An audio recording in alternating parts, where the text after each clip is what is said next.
ও radio সারাবেলা ৯৮.৮ FM।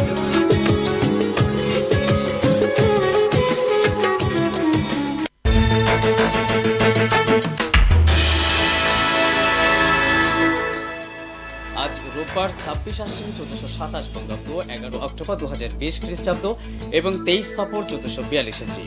দেখছেন ও শুনছেন radio সারাবেলা ৯৮.৮ FM। সারাবেলা সন্ধ্যা সংবাদে সকলকে স্বাগত জানাচ্ছি। আমি মোহাম্মদ জসিমউদ্দিন। শুরুতেই জানিয়ে দিচ্ছি এসকেএস হাসপাতাল প্রধান প্রধান শিরোনাম। দফায় দফায় বন্যার কারণে সুন্দরগঞ্জে দেখা দিয়েছে গরুর খাবারের সংকট, বিপাকে কৃষকরা। ফুলছড়িতে মাসব্যাপী মুজিব শতবর্ষ ই সেবা ক্যাম্পেইন শুরু, চলবে আগামী ১০ নভেম্বর পর্যন্ত।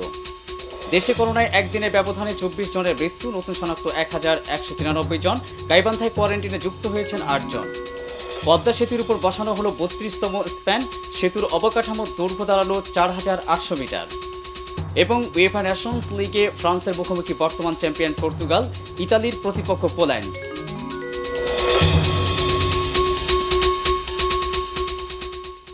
শুনছিলেন শিরোনাম। এই সংবাদটি ৯৮.৮ FM এর সম্প্রচারের পাশাপাশি সরাসরি প্রচারিত হচ্ছে www.radiosharabla.fm এবং রেডিও সারাবলা অ্যাপ থেকে।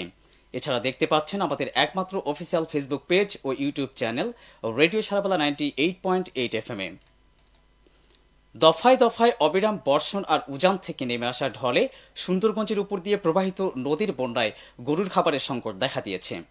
বর্তমান বাজারে প্রতিমন খড় বিক্রি হচ্ছে ৮০০ থেকে ১,০০০ টাকা।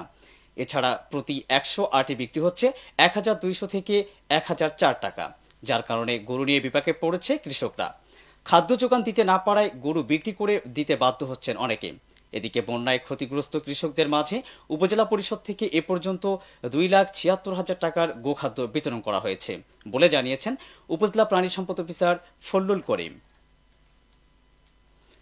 বাড়ছে সেবার বহর, গ্রাম হবে শহর, এই স্লোগানকে সামনে রেখে ফুলছড়িতে মাসব্যাপী মুজিব শতবর্ষ ই সেবা ক্যাম্পেইন শুরু হয়েছে। এই ক্যাম্পেইন চলবে আগামী ১০ নভেম্বর পর্যন্ত। আজ দুপুরে ভিডিও কনফারেন্সের মাধ্যমে উপজেলার ৭টি ইউনিয়নে এই ক্যাম্পেইনের উদ্বোধন করেন উপজেলা নির্বাহী অফিসার আবু রায়হান দোলন। ক্যাম্পেইন চলাকালীন ফুলছড়ি ইউনিয়ন ডিজিটাল সেন্টার থেকে এনআইডি সেবাসহ মুক্তপাঠ কোর্স ফ্রি করে দেয়া হয়েছে। এই সময়ে ইউনিয়নের যে কোনো নাগরিক নিতে পারবে এ সেবা। দেশে করোনায় একদিনের ব্যবধানে নতুন করে আরও ২৪ জনের মৃত্যু হয়েছে। এ নিয়ে মোট মৃতের সংখ্যা বেড়ে দাঁড়ালো ৫,৫২৪-এ। অপরদিকে একদিনের ব্যবধানে করোনা শনাক্ত হয়েছেন আরও ১,১৯৩ জন। এ নিয়ে দেশে মোট শনাক্ত হল ৩,৭৮,২৬৬ জন। এ সময়ের মধ্যে সুস্থ হয়েছেন আরও ১,৪৯৫ জন। এ নিয়ে মোট সুস্থ হয়েছেন ২,৯২,৮৬০ জন। আজ বিকেলে করোনা বিষয়ক স্বাস্থ্য অধিদপ্তরের সংবাদ বিজ্ঞপ্তিতে এ তথ্য জানানো হয়। দর্শক, এবার গাইবান্ধা জেলার করোনা পরিস্থিতির বিস্তারিত জানতে আমরা চলে যাচ্ছি অন্তরামণির কাছে। গাইবান্ধায় একদিনের ব্যবধানে নতুন করে কেউ করোনা আক্রান্ত শনাক্ত হয়নি। বর্তমানে জেলায় করোনা আক্রান্তের সংখ্যা অবস্থান করছে ১,২০০-তে। এদের মধ্যে মৃত্যুবরণ করেছেন ১৪ জন। এখন পর্যন্ত সুস্থ হয়ে বাড়ি ফিরেছেন ১,১০৫ জন। বর্তমানে মোট চিকিৎসাধীন রয়েছেন ৮১ জন। এছাড়া জেলায় একদিনের ব্যবধানে নতুন করে ৮ জন কোয়ারেন্টিনে যুক্ত হয়েছেন। ছাড়পত্র পেয়েছেন ২২ জন। বর্তমানে মোট কোয়ারেন্টিনরত রয়েছেন ২৭ জন। এ তথ্য নিশ্চিত করেছে civil surgeon office Gaibandha. Gaibandha জেলার করোনা পরিস্থিতির বিস্তারিত জানাচ্ছিলেন অন্তরামণি। অন্যদিকে বিশ্বে করোনায় আক্রান্তের সংখ্যা ছাড়িয়েছে ৩,৭৪,৭০,০০০। এছাড়া এ ভাইরাসে আক্রান্ত হয়ে মৃতের সংখ্যা দাঁড়িয়েছে ১০,৭৭,০০০। এদের মধ্যে সুস্থ হয়ে বাড়ি ফিরেছেন ২,৮১,১৫,৬৬৭ জন। আজ করোনা ভাইরাস সংক্রান্ত পরিসংখ্যান রাখা ওয়েবসাইট ওয়ার্ল্ডমিটারে এসব তথ্য উঠে এসেছে। বিশ্বে এখন পর্যন্ত করোনায় আক্রান্ত হয়ে সবচেয়ে বেশি মৃত্যু হয়েছে যুক্তরাষ্ট্রে। এমনকি বিশ্বের সর্বোচ্চ আক্রান্তের সংখ্যাও এই দেশটিতে। এছাড়া সুস্থতার দিক থেকে প্রথম অবস্থানে উঠে এসেছে ভারত। ৯৮.৮ FM আপনারা দেখছেন ও শুনছেন রেডিও সারাবেলার সন্ধ্যা সংবাদ।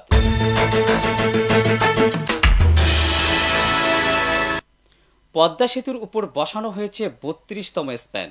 এটি বসানোর পর মূল সেতুর অবকাঠামোর দৈর্ঘ্য দাঁড়ালো ৪,৮০০ মিটার। আজ সকাল 9:30টায় স্প্যানটি বসানো সম্পন্ন হয়। বহুমুখী সেতুর মূল আকৃতি হবে দোতলা। পদ্মা সেতুতে 42টি পিলারের উপর বসবে 41টি স্প্যান। এর মধ্যে বসানো হলো 32তম স্প্যান। এবার আন্তর্জাতিক প্রসঙ্গ।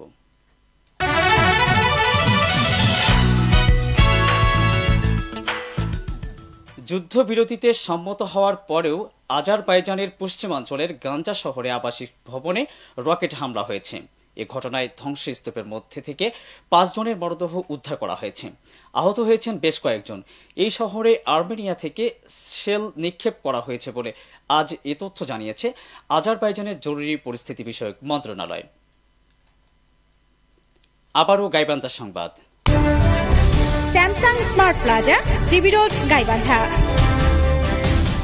সাদুল্লাপুরে 4 বছরের এক শিশুকে ধর্ষণের চেষ্টার অভিযোগে শাওন প্রধান ও স্কুল ছাত্রীকে উত্ত্যক্ত করার পৃথক অভিযোগে শাহজাহান মিয়া নামে 2 যুবককে আটক করেছে পুলিশ। আটককৃত শাওন উপজেলার ছোট গয়েশপুর গ্রামের তাজুল প্রধানের ছেলে, আর শাহজাহান উপজেলার প্রতাপ গ্রামের আব্দুল করিম মিয়ার ছেলে। আজ বিকেলে আদালতের মাধ্যমে এই 2 যুবককে গাইবান্ধা জেলা কারাগারে পাঠানো হয়। এসব ঘটনায় পৃথক পৃথক মামলা হয়েছে। এ তথ্য নিশ্চিত করেছেন সাদুল্লাপুর থানার অফিসার ইনচার্জ মাসুদ রানা। এবার খেলা প্রসঙ্গ।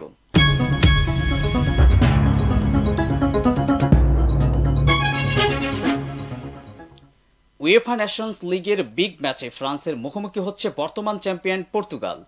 ইউরো ফাইনাল 2016-র পর এবারই প্রথম দেখা হচ্ছে 2 দলের। স্তাদি দি ফ্রান্সে ম্যাচটি শুরু হবে বাংলাদেশ সময় আজ দিবাগত রাত 1:45টায়। আরেক ম্যাচে ইতালির বিপক্ষে লড়বে পোল্যান্ড। পোল্যান্ডের স্টাডি এনের গায়ে এই ম্যাচটি মাঠে গড়াবে রাত 1:45টায়। এখনকার মতো সংবাদ এই পর্যন্তই। শেষ করার আগে এসকেএস হাসপাতাল প্রধান শিরোনামগুলো জানিয়ে দিচ্ছি আরও একবার। দফায় দফায় বন্যার কারণে সুন্দরগঞ্জে দেখা দিয়েছে গরুর খাবারের সংকট, বিপাকে কৃষকরা। ফুলছড়িতে মাসব্যাপী মুজিব শতবর্ষ ই-সেবা ক্যাম্পেইন শুরু, চলবে আগামী 10 নভেম্বর পর্যন্ত। দেশে করোনায় একদিনের ব্যবধানে 24 জনের মৃত্যু, নতুন শনাক্ত 1193 জন। গাইবান্ধায় কোয়ারেন্টিনে যুক্ত হয়েছেন 8 জন। পদ্মা সেতুর উপর বসানো হলো 32তম স্প্যান, সেতুর অবকাঠামোর দৈর্ঘ্য দাঁড়ালো 4800 মিটার। এবং উয়েফা নেশনস লিগে ফ্রান্সের মুখোমুখি বর্তমান চ্যাম্পিয়ন পর্তুগাল, ইতালির প্রতিপক্ষ পোল্যান্ড। এতক্ষণ সাথে থাকার জন্য সকলকে ধন্যবাদ। রেডিও সারাবলায় সম্প্রচারের জন্য আপনার এলাকার যে কোনো সংবাদযোগ্য তথ্য জানান আমাদের এই ইমেইলে newssarabala@gmail.com। বিশ্বের যে কোনো প্রান্ত থেকে রেডিও সারাবলা শুনতে ভিজিট করুন www.radiosarabala.fm। স্মার্টফোনে আরও সহজে রেডিও সারাবলা শুনতে গুগল প্লে স্টোর থেকে ডাউনলোড করুন রেডিও সারাবলা অ্যাপ। এছাড়া সন্ধ্যার সংবাদটি দেখতে পাচ্ছেন আমাদের একমাত্র অফিসিয়াল ফেসবুক পেজ ও ইউটিউব চ্যানেল রেডিও সারাবলা 98.8 FM এ। আমাদের পরবর্তী সংবাদ প্রচারিত হবে রাত 9:45 সকলকে শোনার আমন্ত্রণ জানিয়ে এখনকার মতো বিদায় নিচ্ছি। আমি মোহাম্মদ জসিমউদ্দিন। আল্লাহ হাফেজ।